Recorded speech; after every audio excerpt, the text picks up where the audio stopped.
My screen is showing now. Yes, we can see. Okay. Okay, so open this. Okay.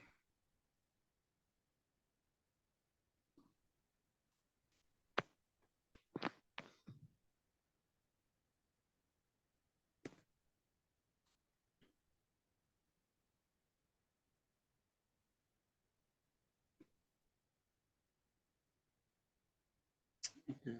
So this is the one I tried.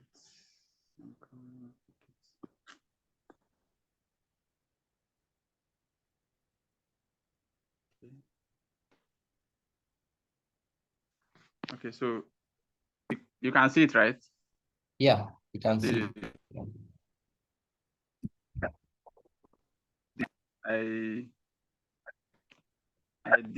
I drew each frame from okay, let me play it so you play it first.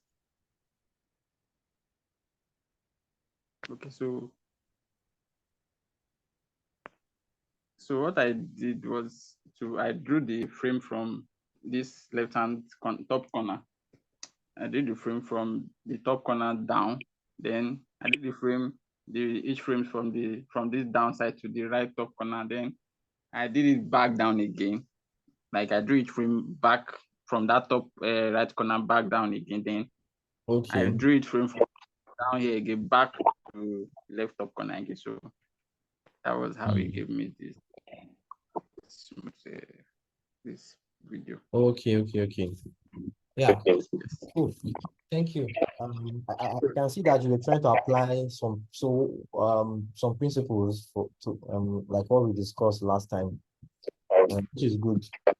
So just like what I was saying, you don't necessarily have to have software to know how to use some of these things. And I can see that it's better than nothing. It's progress, right? I can see that you're trying to depict a ball moving, and I can see that it has some squashy properties because you apply squash and stretch. So yes, that's good. Thank you. I don't know how many of us were able to go through the resources that were shared on the group. Yeah. But we had a lot of resources on the 12 animation principles. We had some of them for stop motion. We even had books. We had one for softwares. So many of them. I don't know how many of us were able to go through them. Okay, Taiwo, since you want to say something. So please, if your mic is on and I'm hearing a lot of noise, please just mute yourself. Please. Okay, so this is Samuel Adibari. I went through all the videos on stop motion and animation, principles of animation, and from that I saw the application to use stop motion studio. I downloaded stop motion studio app. In the teachings or in the training I saw, most of them recommended having this stand, this phone, this stand that can hold, so the phone won't be flipping and taking images randomly. So what I'm working on now is trying to get that stand that the video recommended. But I was able to watch all these training videos. So except the other ones on After Effects.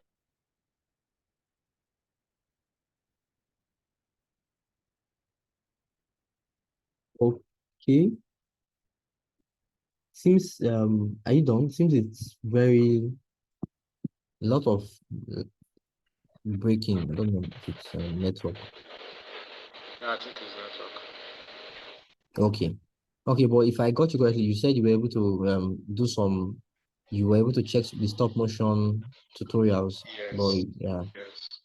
so they had the ones where the phones, okay, yeah, you have to like keep the phone in a stationary position while Yeah. you're recording. Yeah. Okay, then you said you were able to go through After Effects. After Dive Effects, into- just a Okay, little bit because okay, of the time. I think it's a very long video, all so right, not really fully nice. stopped. Okay, thank you, thank you. That's very interesting. Okay, I think Taiwo, you wanted to say something. Yes, I was able to do something, but not very extra. I drew on a paper. That was my medium. Okay, And I would drop it in the comment section.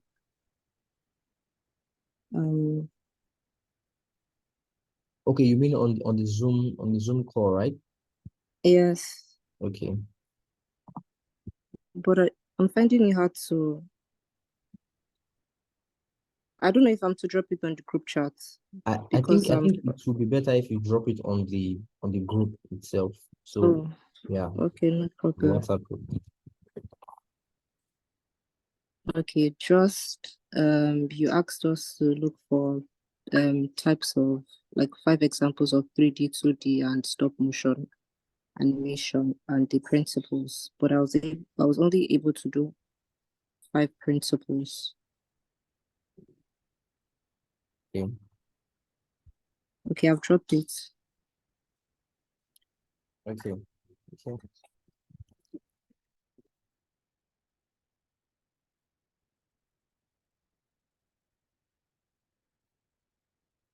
Okay. Okay. Okay. Okay. I get that. Yeah. Wonderful. Thank you.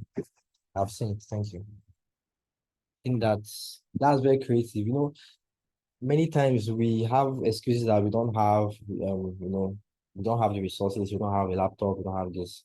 But many a times it's what we have, you know, and how creative we can really be.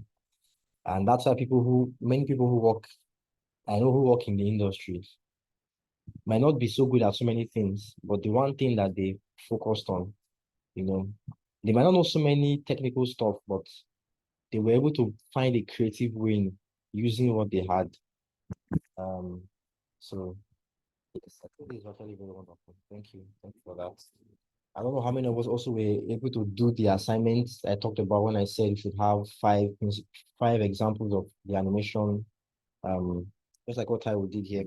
She listed out 5 examples to the animation. Simpsons, Gravity Falls, you know, named everything, you know, and really, you know, like I said from the beginning of this whole course, is that it's how much you put in that you get out of it. So even if you decide that you won't do anything, it's not, it's the result will show at the end of the day, right? So I think let's try to follow up with everything that we share, because at the end of the day, it's for our benefit, right? So please, if you haven't done it, I would encourage that you still go ahead and do it. And that's why today, what we're going to be discussing today, it's not, so the next thing that we're going to be discussing when we meet on Friday, because like I said, we're going to have a physical session on Friday.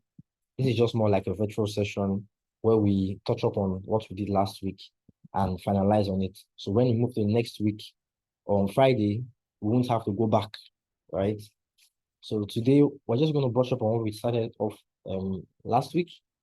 Then also, if you haven't done some of the assignments, this is the time that you do it. When we meet on Friday, we're going to have that time again. And there's a link shared on the group. There's a link shared on the group. I would encourage us to go over and use that link. It's what we actually are supposed to have filled every week. So every one of us in the program are please encouraged and advised to fill it. So if you just check this call, check the message section, you will see a link there. Click that link and fill the form there. So as you do that, we'll begin. We'll begin today. So any other questions before we proceed? Any other contributions? Anything else you want to share? Or any difficulties that you face?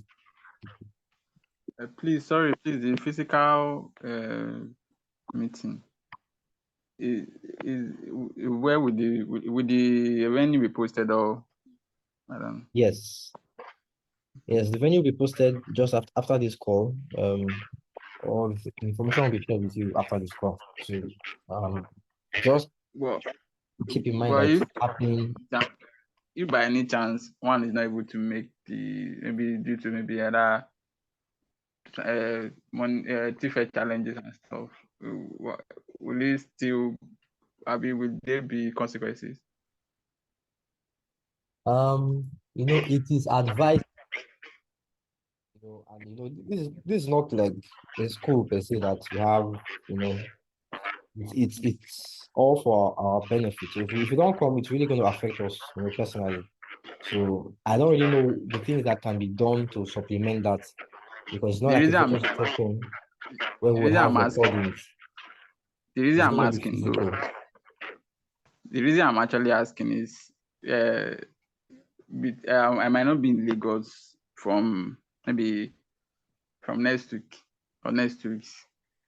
So, and I'm also planning on I'm going to back to school for my clearance, and there's probably that's in Ekiti State. So, and after the clearance, there's a probability I might be going for service. So I don't know how.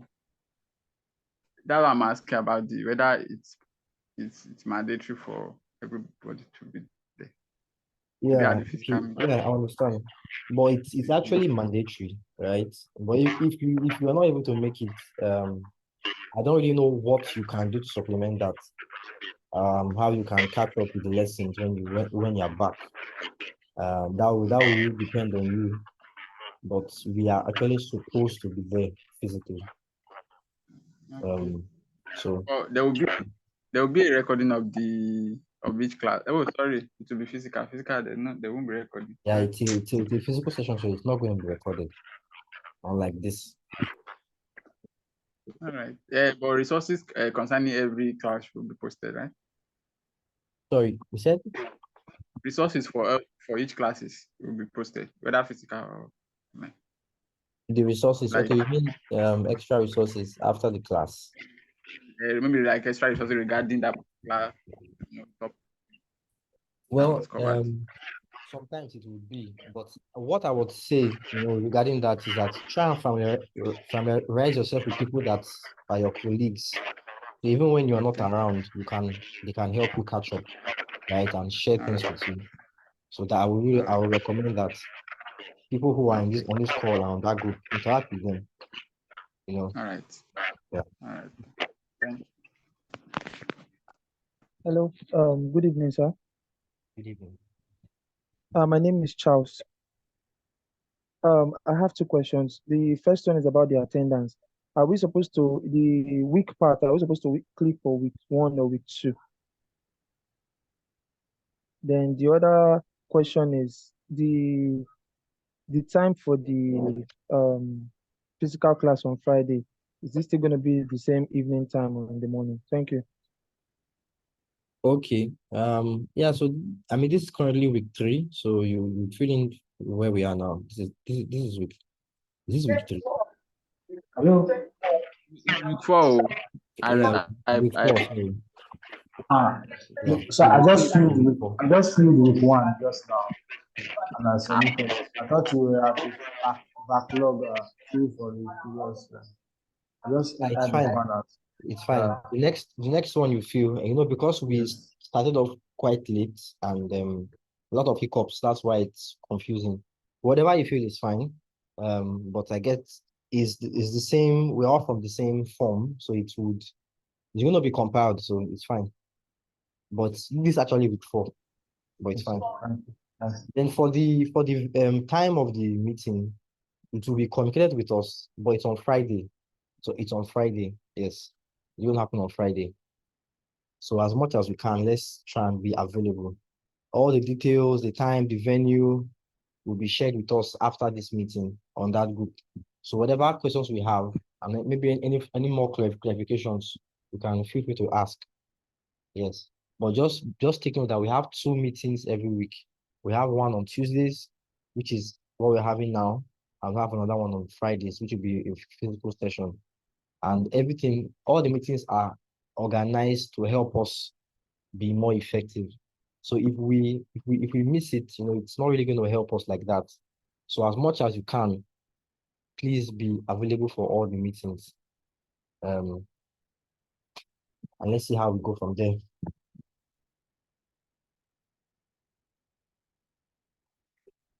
Okay, any other questions? Any other clarifications before we proceed?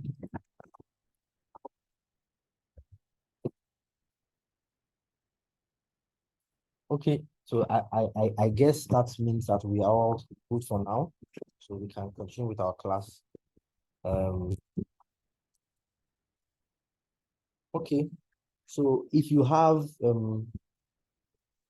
as much as we can while we are here, let's try and follow along. Maybe if we are doing some practical stuff, you can bring out your laptops, bring out your phone, bring out your pads, so we can go together and work. Okay, so I think last week we talked about the 12 animation principles, and we now we dived into some technical stuff, regarding some software, namely After Effects and Blender. So what I want to do today, because last week we had to rush the last part of our discussion. So I want to just see if I can lay a little bit more emphasis on the things that we rushed last week, so we can have more steady foundation, right? Because on Friday, like I said, we're not going to talk about this again on Friday. We're going to move to a new topic. So that's why I'm trying to like really set the foundation very, very well, because this is actually one of the most important things that you will learn as an animator. If you don't know these principles, and if you don't know these basics, you at best just be a mediocre person. And that's why Nigerians many a times are not on the global level, because they miss many foundational things which they take for granted. But from my little experience, I can tell you that these things are applicable anywhere in the industry. Even if you decide that you don't want to use Blender, or you don't want to be a 3D animator, you want to just be a motion graphics designer or something, or you want to just be whatsoever, as long as you're making it move, as long as you're creating an animation of anything, if you don't know the principles of animation, it would tell on your work. It's going to really show how much we have missed from the foundation. So I want to really encourage you that even after this class, let's go back to our videos, the resources, and really learn those principles very well, right?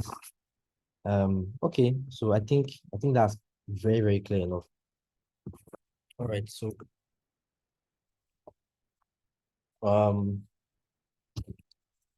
okay. So what I'll do is that like I usually like to do, I want to make it a very practical session. So I would share my screen, and we'll discuss several things before today session is over. Okay. All right. So I'll share my screen now. Just give me a minute.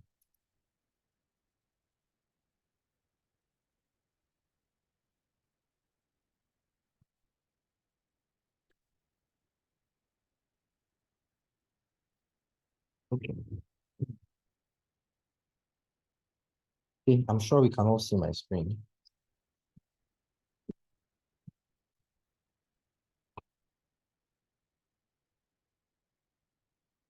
Verify that.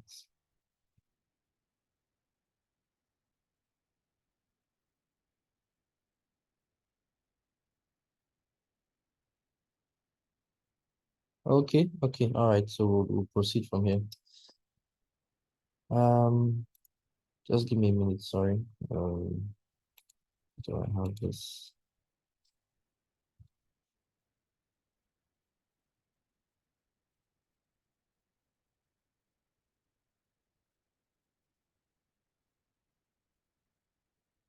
Okay. All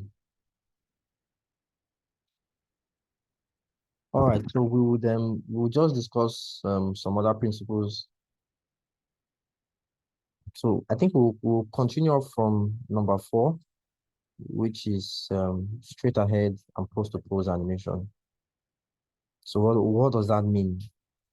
Right? How does that apply to real life situation? What does that mean? So I'll give an example. Like I said, please forget software. This is just a tutorial on animation, right? I just decided to use the software for demonstrative purposes. You don't have to use the software. Okay, so now straight ahead and post to pose. If you watch the video that I shared before, the resource I shared, I'm sure you probably understand this very well. But just to demonstrate it, simply, it means that if I want to make an animation, I have 2 ways I can go about it. Okay, let's say we want to have, okay, let's try something. Let's create a blank paper and I will draw just a ground plane on it. Then we would have, so let's say we're going to have a ball. We have a ball.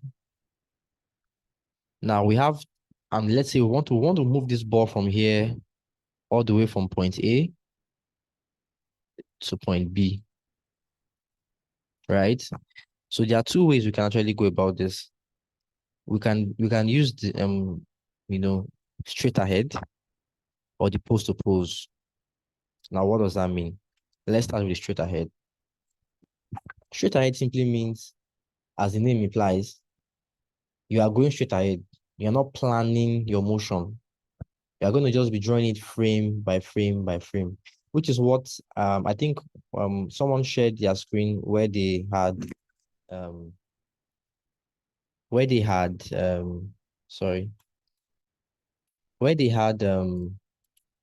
they had a ball they animated on their phone, right?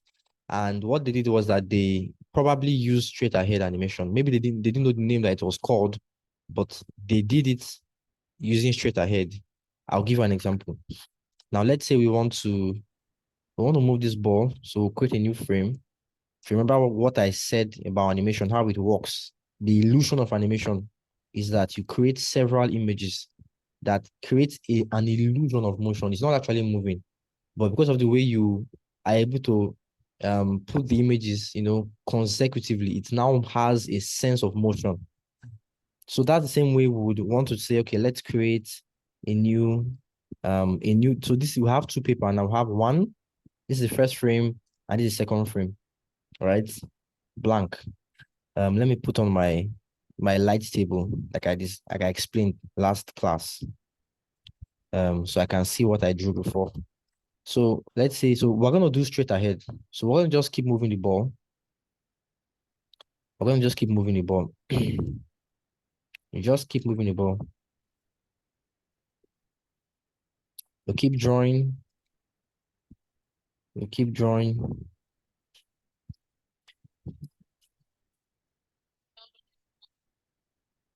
You keep drawing.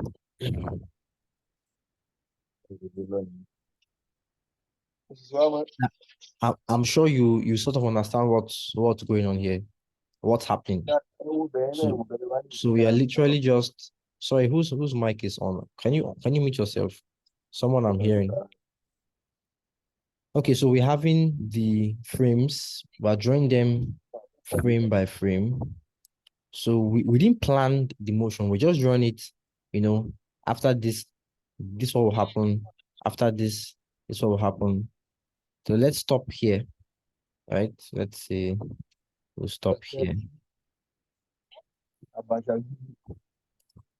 and we'll stop here. So that's where we end. So now let's play it and see how it goes.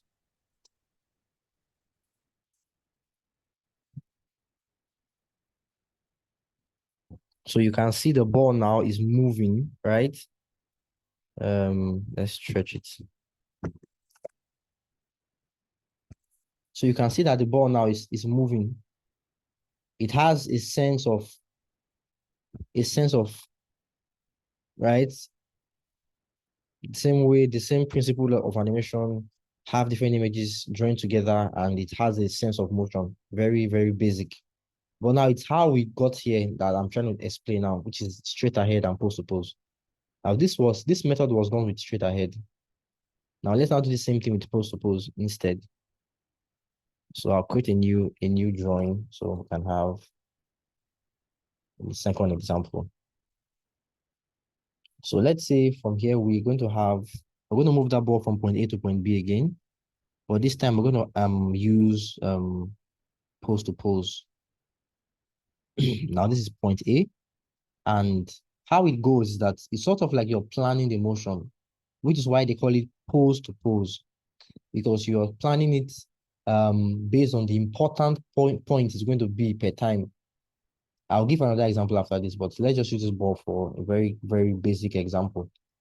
Would have so the ball is in point A. I want the ball to move to point B. So we're going to draw the last frame, right? Then somewhere in between, so I'm going to extend this a bit. So somewhere in between, let me, I want to enable the frame after, because I can only see the frame before. I want to see the frame after, right? I want to see what's here. So just, it's not a software stuff, but on any animation software, you can actually enable what they call an onion skin or a light table to show you the frames before and the frames after. So I'm going to show, I'm going to view the frames after so I can see what's in between. So I know that, so the ball is going to move from point A to point B. So in between this place, I want the ball to be probably around here. Well, let me delete that. Probably around here. Let it move towards that side. Then in between this, I want the ball to be around here.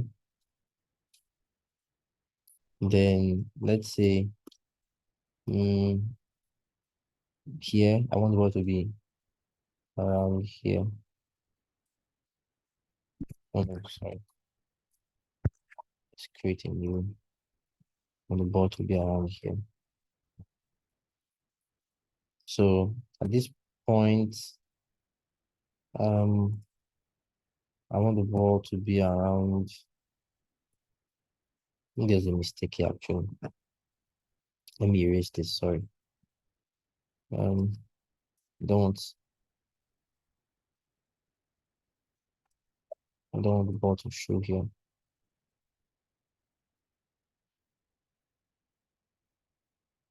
Because I don't want the ball to show on two frames. So we have this drawing here, this drawing here, this drawing here, this drawing here. Then let's say here we want to have the ball. What was the next drawing actually? Okay, here.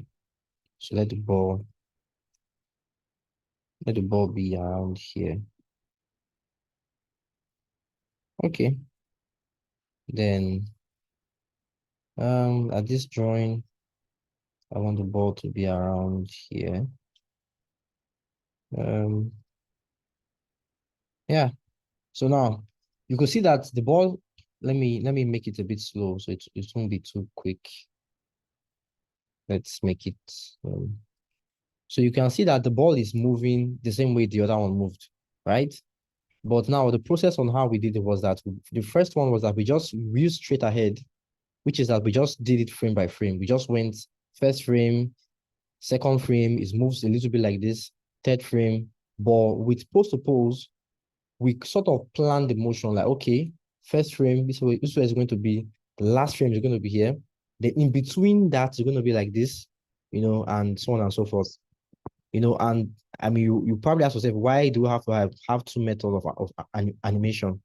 Usually because some motion are actually easier to draw or animate when you have pose to pose, right? So I'll give you a very practical example. Let's say we have, let me disable this layout so we can have a new drawing. So let's say we have someone who, let's disable this background as well. Let's say we have someone who wants to, let's say raise his hand, right? Someone that wants to raise his hand. Now we could just say, oh, let's draw the first frame, which is maybe this is just a skeletal person standing, and then we'll have the hands like this, right? Then we'll say, oh, let's raise the hand. So we just say, okay, so we're just going to draw a new layer, sorry, a new frame. Let's say he's going to slightly just lift his hand. Let's say like this, for example. Then the next frame is going to slightly just adjust just a little bit. Now, what is this? This is what they call straight ahead, because you're not really planning the motion, you're just drawing it, as it goes, right? You're just drawing it as it goes.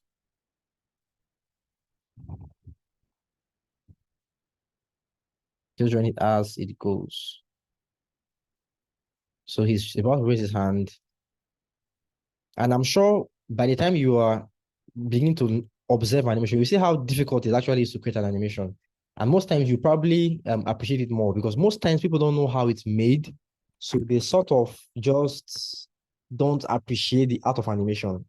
I'm sure you've probably observed how time consuming it is to create an animation. It's not just something you just press a button and you have one beautiful animation. It actually takes time, which is why I believe that if you ever want to be an animator, you have to actually have passion for it. If you don't have passion for it, you're just going to get very bored and you just, give up. But let's just continue. So let's say we have the person is about to raise his hand. And at this point, let's say the hand sort of like this. Then we'll now have the hand will now like move up, for example. Then the hand will stay. Hand will stay like this. Okay, so let's see how that looks like. So he just raised his hand, right? He just raised his hand. You can see he raised his hand. Now this is using straight ahead. Now, what if we were to use pose to pose, right? How would that be? Let's see. So we're going to create, let me create a new drawing. So let's now use let's use straight ahead now. I mean pose to pose. So we're going to say, okay, so have someone who's going to stand like this, for example. Is standing. Then at the end of the motion, he is going to have his hand raised.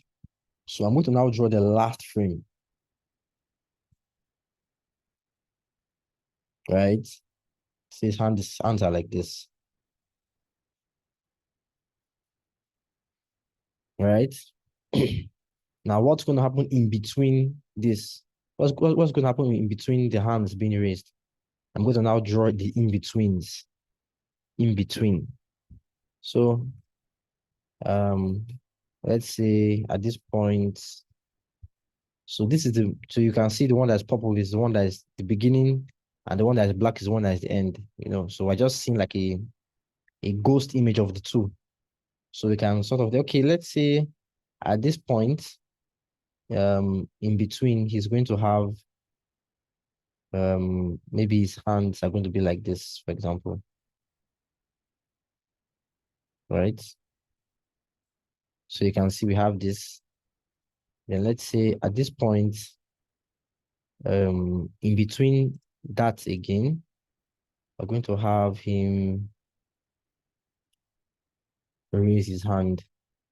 Let's say, like this, for example. Then at this point, we don't have his hand up. Okay, I think that's the last frame actually. Let's see how that plays. Now I have less drawings here, but the idea is that his hands are also raised, right? So what was the difference? The difference was that now we're able to plan the motion, right? We're able to plan it, and it helps in doing a lot of animation. Let's say you're going to animate someone who wants to jump, over a building or something. You can actually plan the motion, or like using pose to pose. It's hard to control that because it will become inconsistent over time. But if I'm able to just say, okay, this is the beginning, this is the end, then I can now fill in the gaps in between. So actually help me be a bit more consistent, right? And I'm sure if you watch that video, you would see maybe a better example, but that's just the idea of pose to pose and straight ahead animation. Okay, so any questions before I move to the next one? Any questions before I move to the next one? Any questions? Any questions? If not, I would proceed. Okay, so let's talk about follow through and overlapping action. The next one. What is that? What is follow through and overlapping action?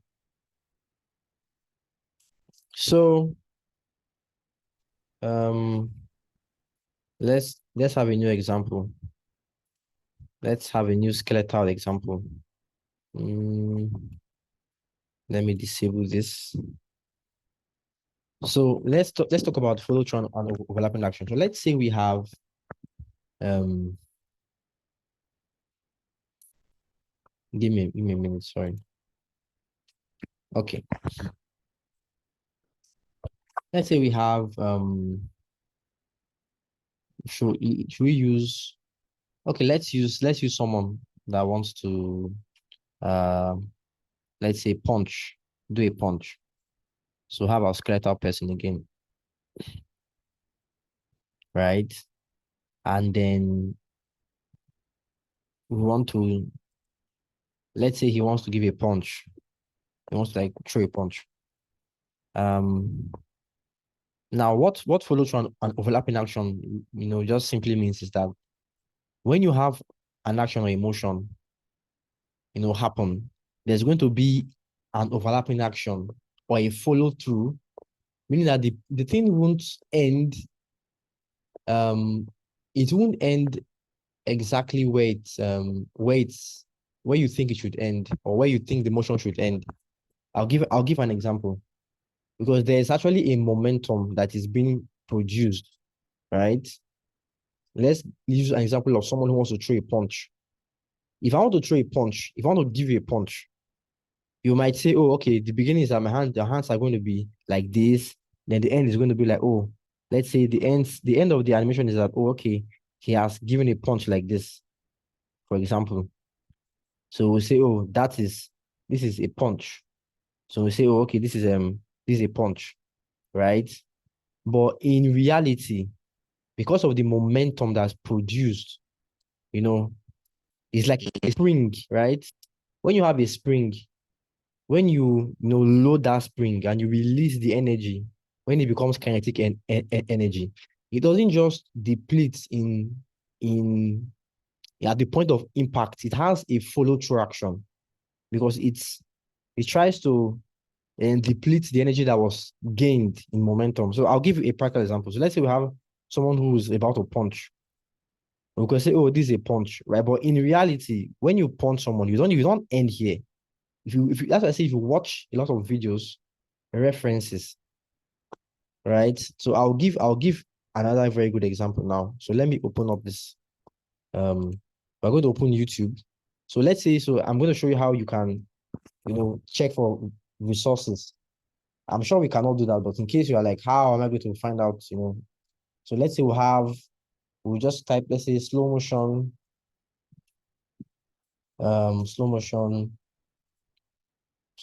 video of a man throwing a punch. Throwing punch.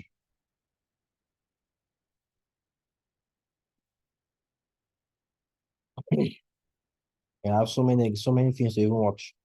So which one are we going to see? Okay. Let's see.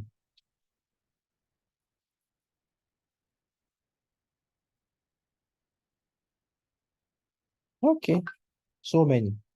So we just pick one. Let's see. Let's see. I want one that is very, very, very clear.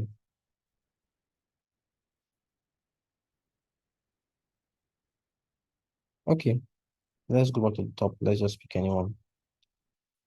So let's see this.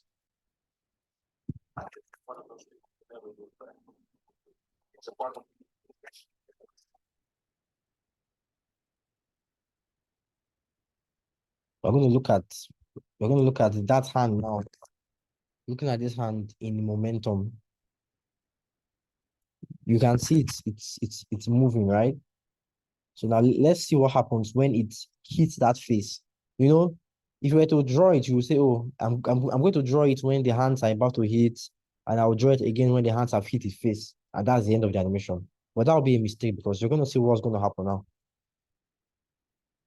Even after impact, there's going to be a follow through. This is actually very, very.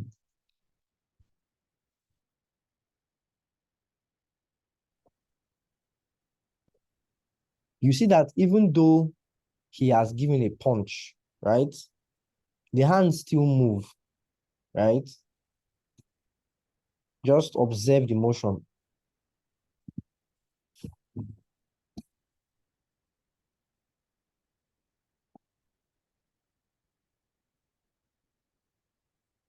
You can see what's happening to his body. His body is going down, right? He has given a punch, right? Fair enough. But that momentum cannot just disappear in the moment of impact. It has to deplete over time. So that's why there has to be a follow-through action, right? And that's why you see that his body, you observe that his hands are, following through on that motion. You see his body is still going down. This is the follow-through action, right? So when you watch it so quickly, you probably miss it. But it's there, it's there. You just have to slow it down and really observe it. And that's why as animators, it's almost like we are walking in slow motion, right? So we have to know how things work in slow motion. Let me put it like that. In order to really know how to animate certain things. Right? So from this example, you can say that okay. So obviously when I punch, it's not just going to end here. There has to be a flow through action. Right? So you can't just end like this. It's not realistic. So if I were to actually put a follow through action, it would be probably something like after the hands have gone like this, maybe because he's lifting up, he's punching up, not down. So let's say it will go, his body will follow through and keep going up even after the impact. Right? We keep going up even after the impact. Let's adjust this. We keep going up even after the impact. And let's even go a bit further again. Let's say the hands would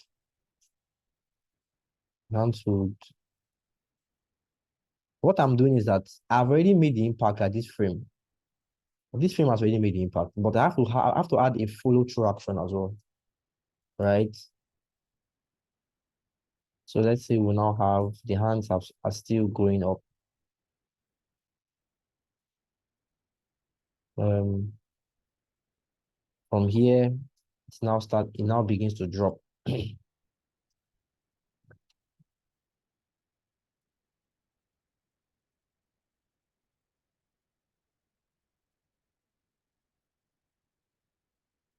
So he's now the energy is being lost over time, so it's dropping, right? The body is dropping down because energy is being lost now.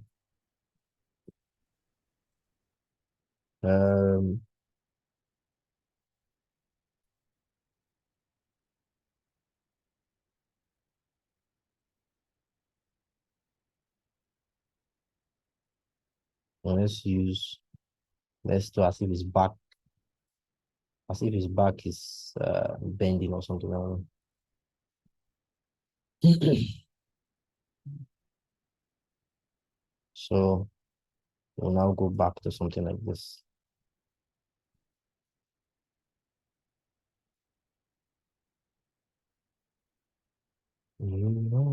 So you can see that I'm even drawing extra frames, which is probably not what most people would do. But if you want to really have that, get the idea of what I'm trying to say, you have to really follow through with the motion that his name implies. So now the head now begins to go back up. Now the momentum has sort of depleted. So let's just say that we have successfully done some follow through action, right? So let's see. So let's see how this should be.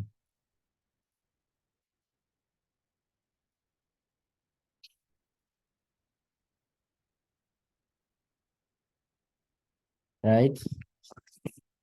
So when we had the punch, sort of punch, right?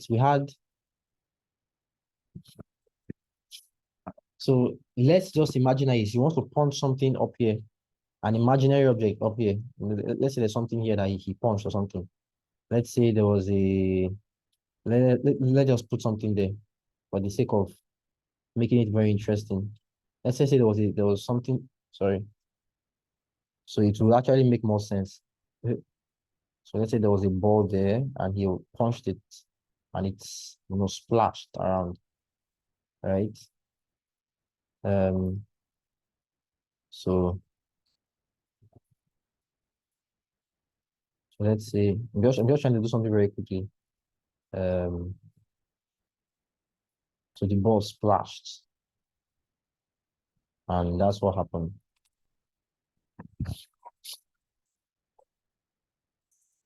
So now even if it's just a skeleton, but it sort of now makes a bit more sense because it was like, okay, that object, he didn't just freeze and stop. There was a follow-through action, right?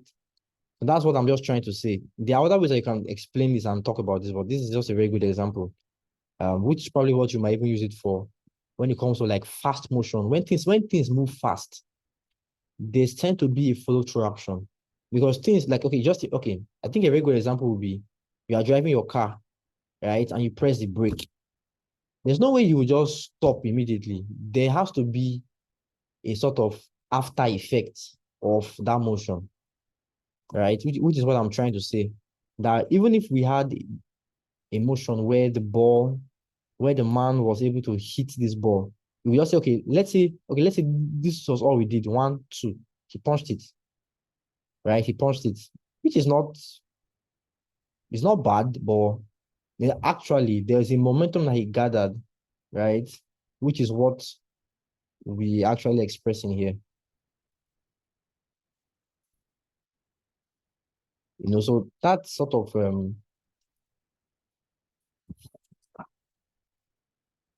so I think I've sort of explained this a bit more. So if you have any questions, please feel free to ask because that's why we have this virtual session. Please, if you have questions, please ask. If you're not clear on something, please ask.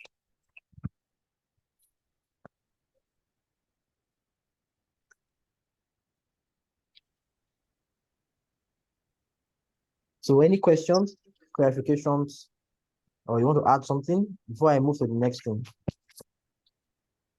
Someone saying something. Okay, I guess not. I guess nothing then. All right, so we'll proceed from here. Okay.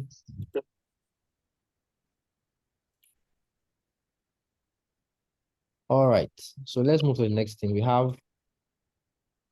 have slow in and slow out. Slow in and slow out. What does that mean? I don't know if we'll actually be able to cover this entire thing again today, but like I said, these things are inexhaustible. Even as a professional, you have to go back to these basics and really apply them.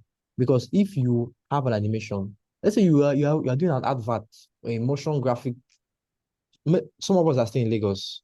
Maybe you are traveling, or I say you're traveling, you are on the road, and you see these billboards where they have like adverts. Then let's say Coca-Cola advertisements. You see a bottle, you see the text, it's moving, things are moving around.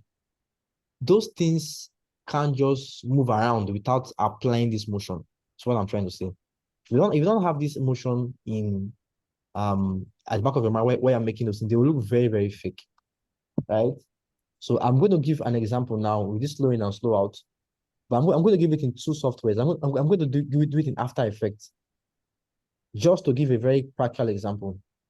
Right? So let's try this next one now. Let's do slow in and slow out. We're going to draw again. Now, mind you, we don't have to draw, right? We don't have to draw. You can apply it anywhere, right? But I'm just using drawing as a very good example, to show us how we can apply some of these principles. But I'm going to do this example in two different ways, just to prove that point that you don't actually have to draw anything. But let's just draw this first one. So let's say let's bring back our base we had before. So now this is a ball. We're going to draw a ball again. And we're going to move this ball from point A to point B, the same way we had the last exercise. So this is point A here, and point B here. So we have point B here. So we want the ball to move from point A to point B. Right? Now I'm going to talk about slow in and slow out. Now, what this means is that if we were to evenly space, it talks about how you space the drawings apart. This is point A, this is point B.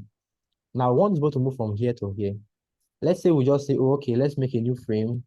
Let's just put this one here as an example. We'll just put this ball here. Then the next frame, we'll put the ball here. Next frame, we'll put the ball here. Next frame, so no. Next frame, we'll put this ball here. And this frame, we'll put the ball here. In fact, we don't even need that frame. Let's just cancel that.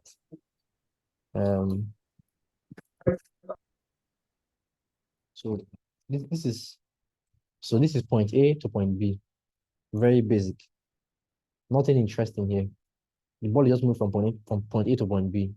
Now we're going to apply slow in and slow out to our animation to make it look a bit more interesting. All right. So how do we do that? Let's try again. Let's try again.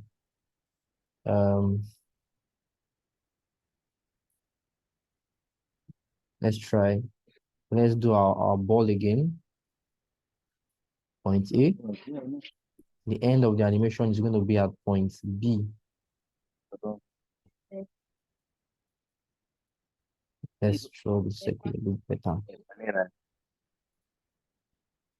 Point B. Please, someone's mic is on. I think it's Adebayo. Can you please mute yourself? I can hear background noise from there. Okay, so we have point A and point B. So now we want to draw the in-between. So now, how do we apply this principle? Adebayo, can you hear me? Your mic is on. Please, I'm hearing sound. Please just mute yourself. Okay, so we have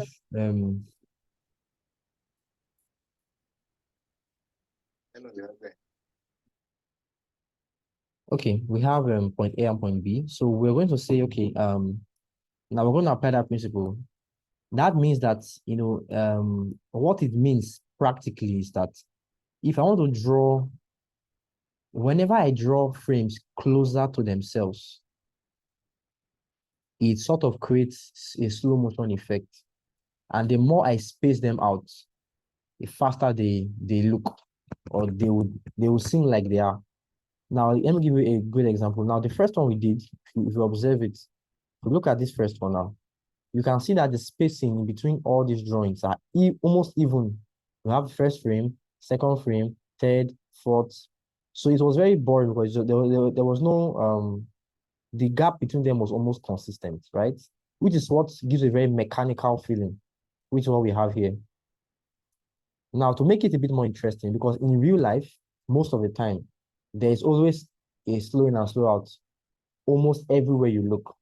So whenever people, maybe you want to animate things that look very robotic or mechanical, they actually just do it like this, where the frames are evenly, you know, together like this, right? But then let's now apply, let's try and apply some slow in. So let's see how that would change the animation now. So let's say at the beginning of the at the beginning of the animation, I'm going to have we're going to have it very close to the previous drawing, because we want it to appear very slow at the beginning, then fast at the end, right? So that's what we want to do. So we're going to make them to be very close together.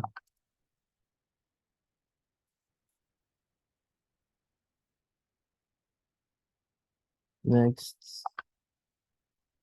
So let's say at this point, it will now be very fast. Oh, sorry. Let's delete that. So we're going to just keep this other part and make it end very close to the end again. At this frame,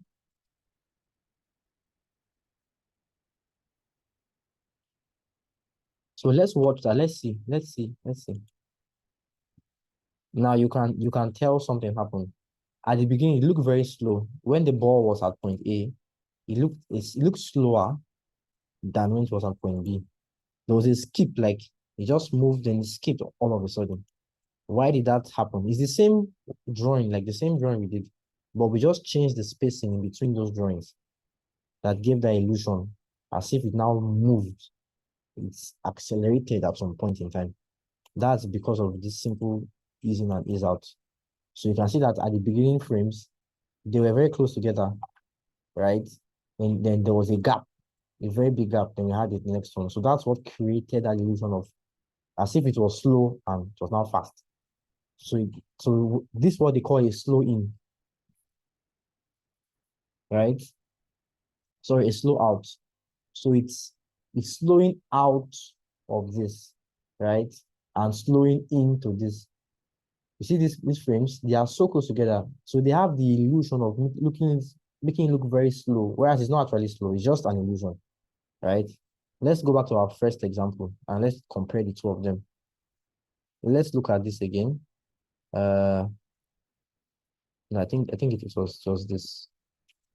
This is, yeah, so now you can tell the difference. This one, you see how they are evenly spaced. That's why when you play it, it just looks like it's a very robotic, you know, there's no acceleration per se, just moving. But now with this one that we applied a slow out, what happened was that it looked as if the beginning was slow and then somewhere in between it was fast, right? So that's the difference between both of them. That's the difference between both of them.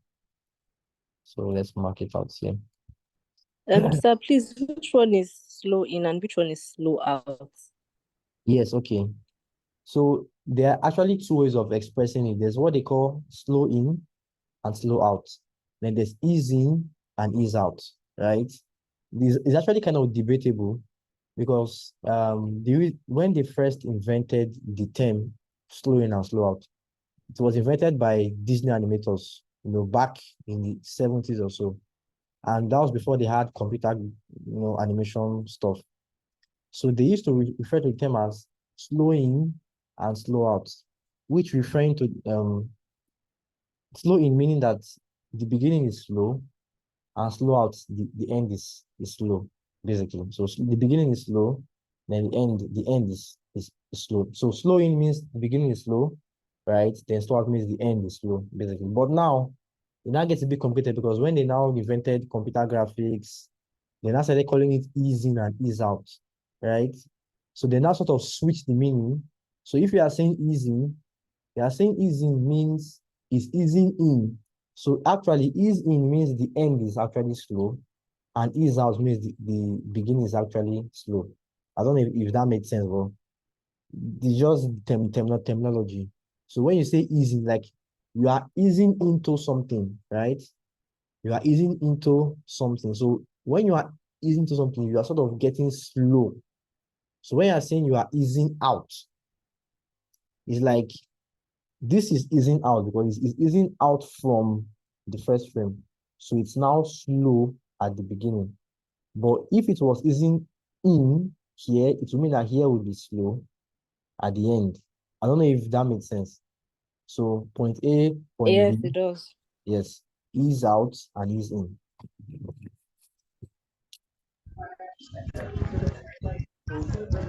So that's how we can apply that principle to this animation. So you can see that it's different from what we had before because now the beginning is a bit slow and then end now it's like a kind of fast, right? So we're going to apply the same principle in another, let me use another software. Let me use After Effects. Just to sort of demonstrate that it's not really a matter of software, right? If I could use my phone to, I would have actually shown you how you can use your phone. So it's the same thing. You have your frames frame by frame, but then you make the frames closer together. Please, Anderson, I think your mic is on. You can mute yourself, please. There's a lot of background noise there. Okay, so if you have, even if you use your mobile phone to record stop motion animation, all right, okay, I have to mute you. So I would use After Effects, just to demonstrate. Sorry. But like I said, this is not a software tutorial. This is just an animation tutorial. So it doesn't matter what I use. Once I understand the principle behind it, is what matters. So once I know that once things are closer to themselves, they appear slower. And when things are farther away from themselves, they appear faster. It's just a very simple principle of slow in and slow out, or we might call it easing and ease out, whichever you prefer. So let me give you a very quick example in After Effects now. It's still the same thing. I'm going to create a new, okay, yeah. So I'll just create a new shape. Remember how I told you guys how to create shapes? Just come over here, draw your shape. So I'll create my base. This is where the ball will be. This is the base of the ball. The same way we had a base in our 2D drawing layer. So I'll create a circle. Use a circle. And let me change the color to maybe a different color. Let's use something like this. So I would draw my circle here, right? So I'll use my move tool. This is the tool I'll use to move things around. Selection tool. Just click it. I'll move it here. So this is our point A, right? Point A here. So this is our timeline as well. The same way we had it in the other software, the same thing. Point A, and I would keyframe. I would add a keyframe. That's almost like telling the software that, oh, this is my first frame, right? That's how these softwares work, right? So I'll create a new frame, a keyframe, basically. So how you do that in After Effects is that you press, because I want to animate the position, right? So I would select the layer, which is this circle, and press P on my keyboard, letter P. for position. So this is the position here. Now this option is to keyframe anything. So I'm going to keyframe the position at this time. Click this button. You see the keyframe here. You have a keyframe. So then let's say at this point in time, I want the ball to be here. To be here. So we have two frames. We have 1, right, and 2. 1 and 2. Now, because this is not this is more motion graphics. I'm not drawing anything, like I said. This is more like computer generated graphics. So I can actually give it an automatic animation effect, right? I don't have to draw it the same way I was drawing this other software, where I have to like draw the frames. But the same principle applies, right? So I'm going to do what they call ease in and ease out. So now let's just first of all watch how this looks. This is, if you can tell, you sort of understand why it looks like this. Let me just press play so you can see what I'm saying. As you can see, it's just moving and it just stopped. Very boring. Okay, let's make it a bit quicker. So finish. That's all. That's very boring. That's very mechanical. You just move and stop. Nothing interesting, nothing exciting, just wow. Right? Now, if you remember the last example I gave on with that software, you can tell that the reason why it's like this is because each of the frames are evenly spaced, right? That's why we're having this very mechanical look. You know, the same thing we had here when we drew it, you know, and we had the spaces evenly. Let's see, I think it was here. Yeah. You know, see the way it's evenly, you know, almost evenly distributed, all the frames. That's the same way we have that boring. It just moves and stops. Nothing interesting. So that's what we're also having here. Same thing. Move and stop. It's a bit too slow. Let's make it a bit faster. But it's still gonna give us the same effect, which is going to be very boring. Let's move this here. So it's just very boring. Now let's now apply ease in and ease out, right? Those principles that we talked about now.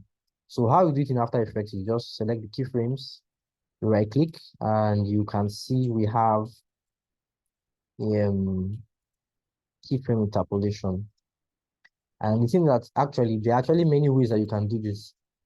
I think, so I won't go into too many complicated stuff.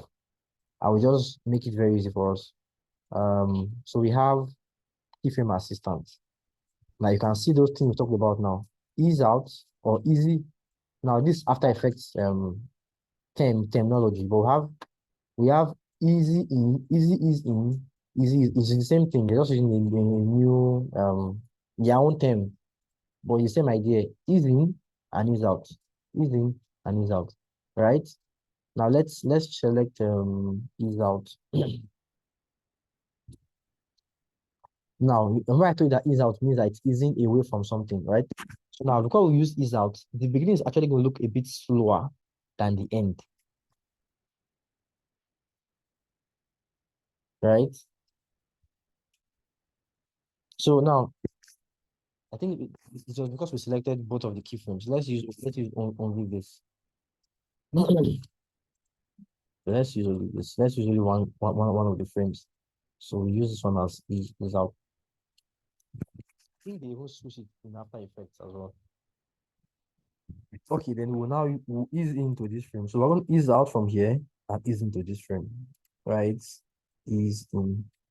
Let's see how it looks.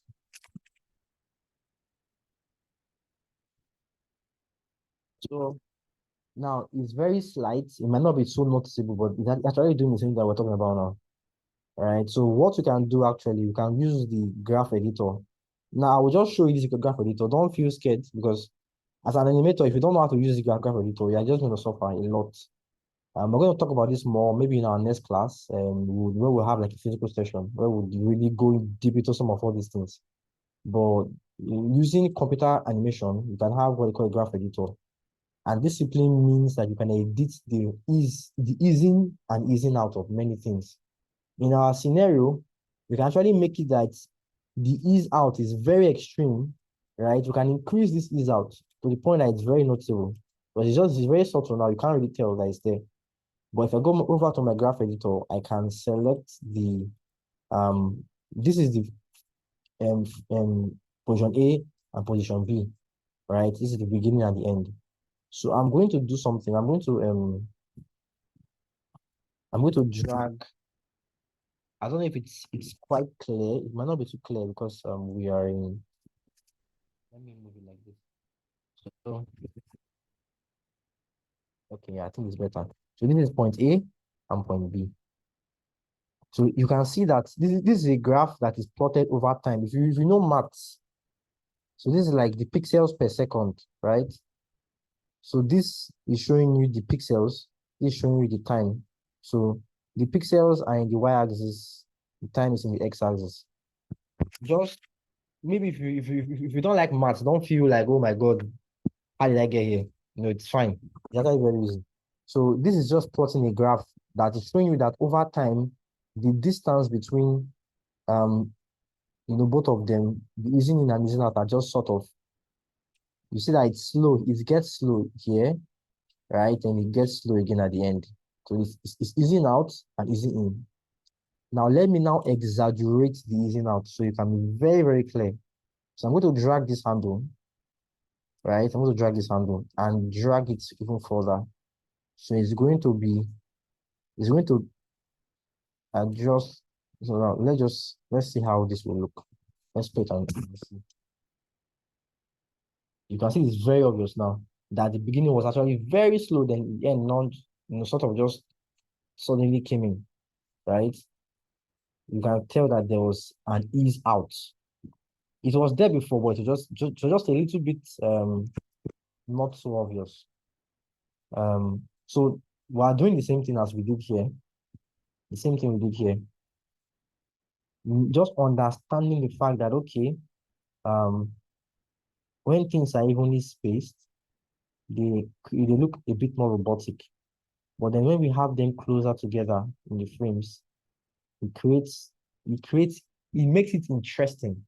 If you observe people talking, walking, even people raising up their hands, you will see that there's always an easing in and easing out of things, right? So the same thing we have here, right? The same thing we have here is what we also have here too. It's the same principle. Same principle. So if any of these things look a bit too complicated, just forget about the software and focus on the principle, right? That we have something that they call easing in and easing out. If that's all you get today, you have actually done a lot. You know that, okay, actually, I can make my animation look more interesting by adding easing in and easing out. There are other principles. I'm just talking about one for now. We have 12 more, right? Each of these things can be applied in any software, in any medium, as long as you understand the principle of it. So I think what I will do, I will talk on this last one, arcs.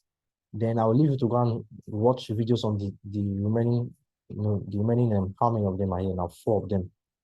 Then we'll end for today, because I want to end this meeting by 7 p.m. 7 p.m.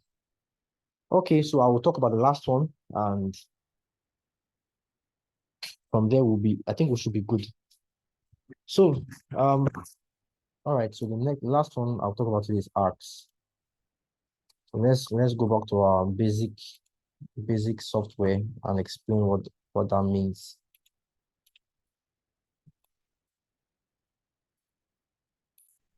So so now let's say we have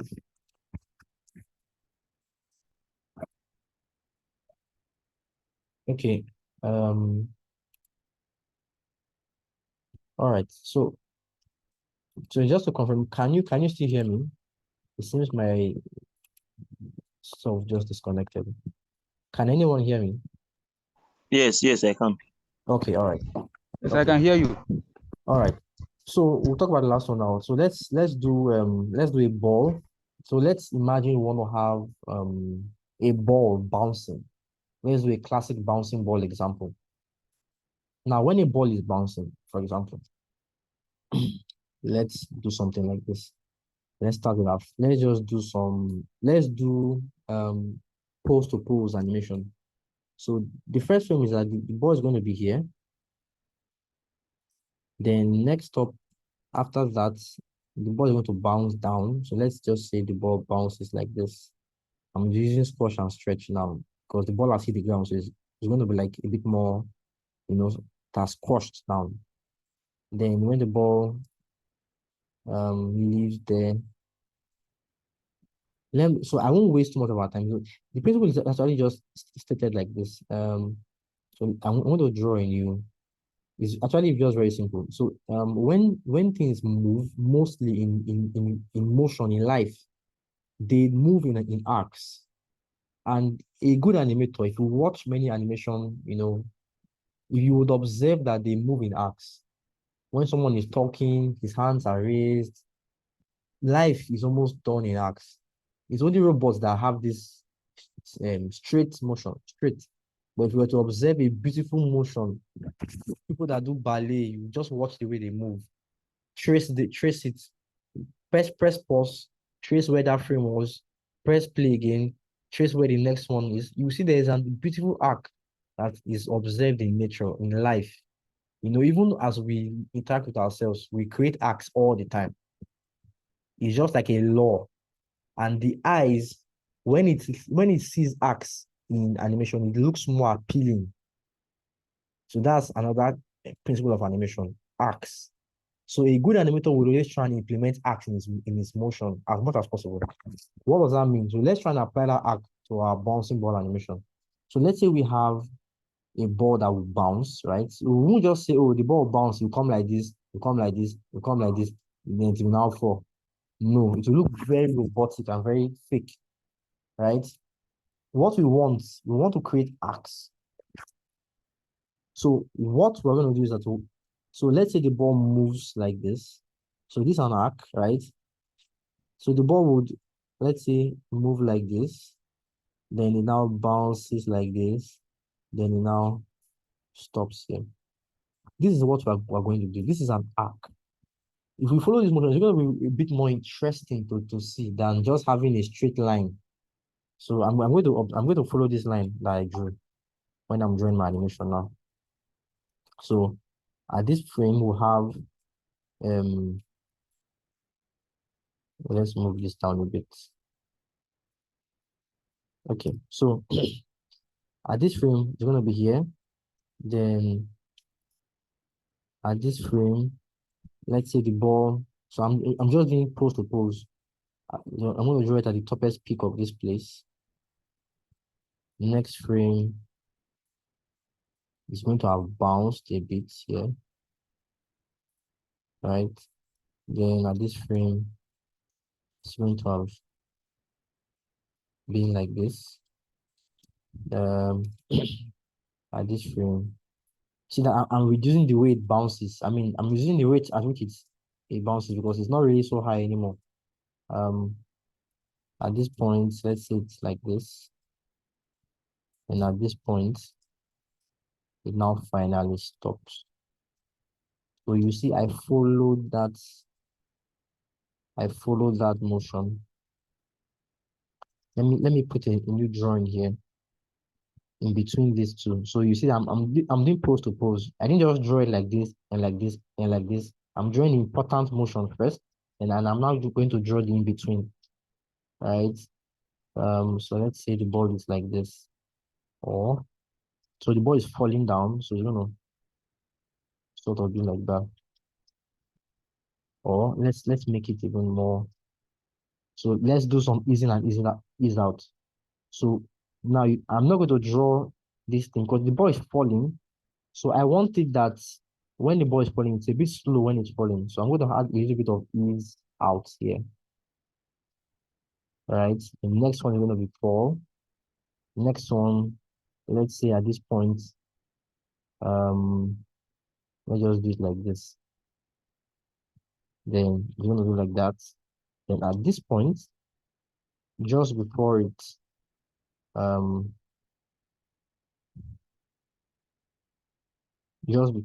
falls. No, let's do that. I didn't draw a new. Okay, so we're going to have it here. At this point here, at this point, I'm just filling the gaps now, basically, because I already did it pose to pose.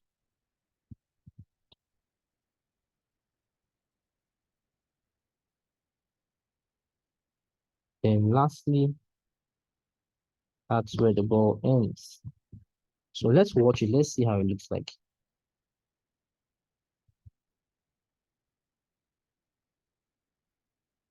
So you can see that the ball bounced. So let's see it end here. Let's watch it. Let's see. So you can see the ball is bouncing, right? But let's disable our guide. So you see that it was Axe that helped us, that guided us in creating this motion. But if we didn't have those Axe, we just drew it, straight. Maybe the ball is just falling straight like I think you shot a gun or something. When you shoot a gun, there's no arc because that's a straight motion. It's a very mechanical motion. But something that has to do with like a ball bouncing, someone talking. Let's say you have a graphic on the screen. Maybe you are trying to say, welcome to our website. And the text just appears, zoom. It don't look very, very unappealing. But when you have an arc and you even add maybe easing in and easing out, just two of those things alone would make it so much more appealing than if you just had you say, okay, let's animate it, just do any random animation. It's going to look very boring and very mechanical. So these principles are actually there to guide us when we are creating our animation, be it motion graphics, adverts, character animation, whatsoever it is. Just put this into consideration when you are making your animation, and it will help a lot. It will help a lot. It will help a lot. So I think I'll end this session on this because I don't think I want to talk about it because we don't really have much time anymore. So what I will do now, I will leave room for questions. Then we'll wrap up today. So please, if you have questions, I'm sure you probably have questions. Feel free to ask before we round up today. So please, questions.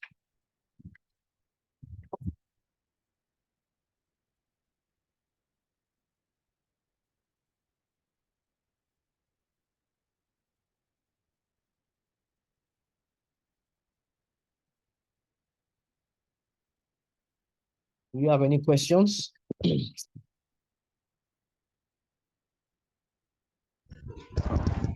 As for me, I don't have any question. Okay. Thank you. Okay, good evening, sir. Yeah, Okay, good evening. I have one question. Okay, from so far from the all the principles. So I wanted to know, can all the principles be applied in a particular animation? Or like you have to, or maybe if you are creating an animation, you just follow one particular principle, or you could actually imbibe everything in what you're creating. Okay, yeah, I think that's a very, very, very, very good question. These principles are sort of, you don't have to follow it per se. It's what people have observed that works based on experience. I think when we move on to our next topic, which is more on design and the design principles, those kind of things, I guess this would make a bit more sense. Because, for example, what makes a design appealing and not appealing? Why do you look at the design and say, well, this is a very beautiful design, I love it. Why do you look at a poster and you feel like eating swallow? Or maybe why you look at something and you feel like, I need to go and apply for this thing. Why? Because they were able to successfully apply the elements and design principles in that design. The same thing goes for animation. You don't necessarily have to apply everything to your animation. You can even not apply anything at all to still be moving, right? But we're trying to see how we can make it more appealing. So the best thing, the rule of thumb that I would say is that as much as possible, try and apply all the principles when you're working. It might not always work all the time. Like I give an example of a gun. Shooting a gun, you can't have an arc when you're shooting a gun because it's a straight line because you can't really apply this principle there, right? But as much as you can, it is best you go through the principles and see what you can apply. And I think the more experience you get, it will just become second nature to you, right? You won't have to go through and say, oh, let me look at the principles. Which one am I going to apply? Squash and stretch. No, it will become just become part of you, right? But I would say it is not a must that you must apply them. But applying them usually would make your work more appealing and more professional, in quotes. So you can actually apply 4, 5, 6, 7, 8 on one thing. If I were doing this thing for a personal or for a project, a serious work, like a project work, there's no way I won't try and apply everything. Even if I'm doing a bouncing ball, I won't just do the ball bouncing. I will apply slow in and slow out. I will apply exaggeration. I will apply squash and straight. I will apply as much as I can. And the more I apply it, skillfully, the more it looks, you just find out that you just like it. You don't know why, like, this thing just looks so nice. But it's because of this thing that I have done behind the scenes that made it look very interesting and very, very appealing. So that's what I would just say. You just pick whatever you want to pick, but apply as much as you can. I don't know if I answered your question. Okay, yeah. Yes, sir, yes, sir. But I have just one more question, but it's regarding IHS. Should I continue? Yes, please go ahead. Okay. So on the IHS platform, initially when I started, so we start with a beginner level. Then somebody in the WhatsApp group discovered that, or his trainer, according to him, told him that it's actually mixed. So the beginner package is in the intermediate level, and the intermediate is in the beginner, somehow something like that. So now I'm in the beginner, but I'm seeing courses on HTML and stuff. So I don't know, is it part of the animation too, or is it possible that the course too has been mixed up? Because since you're an animator, so in your beginning days, did you do HTML? Did you take courses on HTML and stuff? So that's my question, sir. Thank you. Yeah.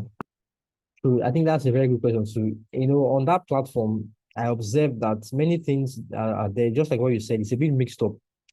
It's not too streamlined. Personally, I don't think it wasn't really developed well, right?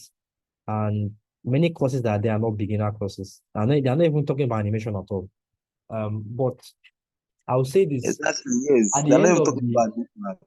Yeah, so at the end of this program, it's a 3 months program. And what I would advise for those of us that are actually here is that look at that title, animator, right? You want to be an animator. If you call yourself an animator in the industry, what should you be able to do? So that was what I did when I drafted off a curriculum based on that curriculum. I sort of referenced that, but the goal really is that when you are done with this course, can you actually go and say you want to work as an animator? Because if you work as an animator and you're doing HTML and CSS, nobody's going to employ you practically, right? Because there's no use for that in the industry. But if you say, okay, I actually want to learn it, no problem. You can learn it on the platform. But the things I'm giving you during our meetings is more streamlined on industry experience, right? And practical knowledge. That when you say I finished a course in animation, right, you will actually be able to do those things that an animator can do. So I won't say you stop watching the courses on the portal. They are very good. They are very educative and actually very vast. So you can just explore, as much as you can. But what I will focus on, if I were you, we focus on practical things, and also focus on the capstone project that people are also going to have. When we meet on Okay. Friday, we'll probably discuss that in detail because Okay. there's going to be a project that you're going to present at the end of the program that will show that you've actually learned something, right? So I would Okay. focus more on that, because that's actually what shows that you have done something, right? So that's why these things I'm giving you week by week is gearing towards that goal that, okay, at the end of this program, you should be able to at least do something like this, right? Then when you go for internship, you probably learn more things practically. But that's just the idea. Okay. Thank you so much, sir. I appreciate it. Thank you. So any other questions? Hello, sir. I have a question, please. Yes. Okay, I want to ask for the internship which we will do. Is it going to be possible to have remote internships? Because some of us, like myself, I still have a full-time job, which I'm doing. So it's like part-time. So that's just my question. Okay, so I didn't get that. You said, is it possible to what? I was asking that the internships, do you have any idea if there's going to be remote-based internships? Because I have a full-time job already that I'm working in. So this is just like a part-time stuff I'm doing just to learn on. I have an interest in animation. So I don't know, for those internships, would there going to be the option of remote-based internships? I don't know if you have any idea. Oh, okay, okay. Okay, yeah, I think that's going to be sorted out with more on the TMTT platform. And I think it's something you can also relate with the people who are going to be training you.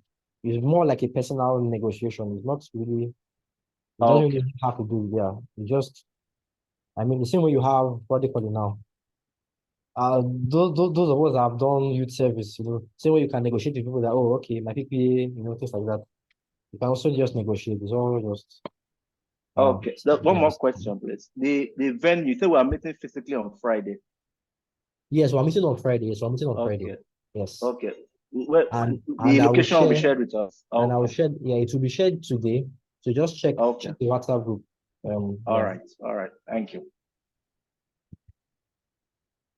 Yes, so any other question? Sir, please, one question. Okay. How do we get the certificates? Is it when after we are able to complete that all those courses or topics on the platform, or when we are done with the projects, the practical projects? Because apparently there are a lot of things on that platform, and it's almost like it's centric on web designing, HTML, and creating a page and the design and the everything.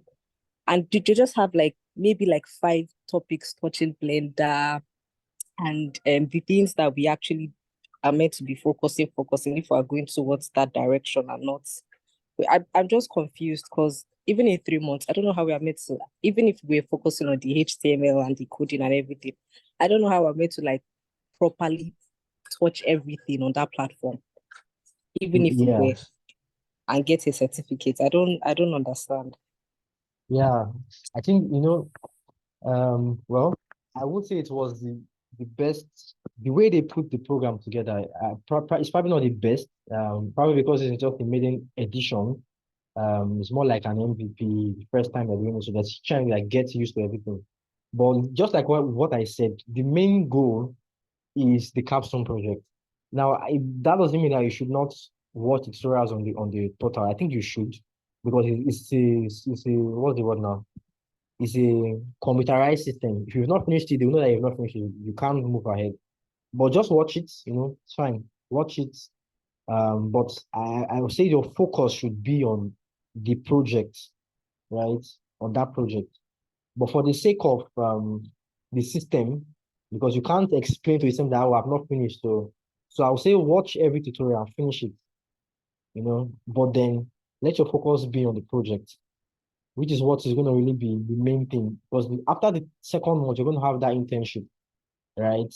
And everything is, you are going to be certified based on the fact that you actually learned, right? So I think just try and bear with what you are seeing, basically, on the portal. Watch everything, finish everything, then, focus on your project. That's really the main thing, honestly. Okay, thank you, sir. Okay, any other questions before we round up? I think we've touched many things today. The idea really is that even as we proceed, we'll dive more into some of the software basics, After Effects, Blender, and so many other softwares that have to do with animation.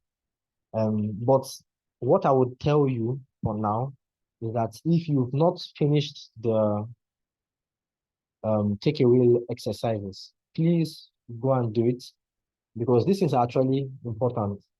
It's actually very important. Minus the fact that it's being recorded, but basically it's actually very, very important. So please, I would advise you learn it. So when we move to the next step, you won't be lost, right? Even the thing I talked about, listing out the 5 examples of animation, please do it as well to help you a lot. So I gave tutorials on After Effects, Blender. Just go through those so that when we begin to talk on those things, you will not be a complete beginner. You will have some idea, right? So that's what I said from the start. What will really help you is not what you learn on that portal or what I'm teaching you now. It's what you do after this meeting. The extra hours you put in and the effort you put in that will actually show at the end of the day. So if you don't learn anything, you won't know anything. You don't know what you don't know. As an inventor usually used to say, you don't know what you don't know. So if you don't learn it, you won't know it. So please, I advise you, please go back, check this resources. It's on the group. I pin it on the group. So you just go back and check each of them. Check the videos, check the books, check the resources. So when we meet on Friday, we are talking about something totally brand new, right? And we'll move on from there. So if no other questions, no other contributions, I think we'll end it for today. And we'll meet on Friday physically. Then I will share that on the group after this our meeting. So yes, I think that's all for today. Thank you for coming. Do hope you have a wonderful evening. All right. Bye-bye, everyone. Thank you, sir. Thank you. Bye, everyone. All right, now, thank you. Bye, everyone.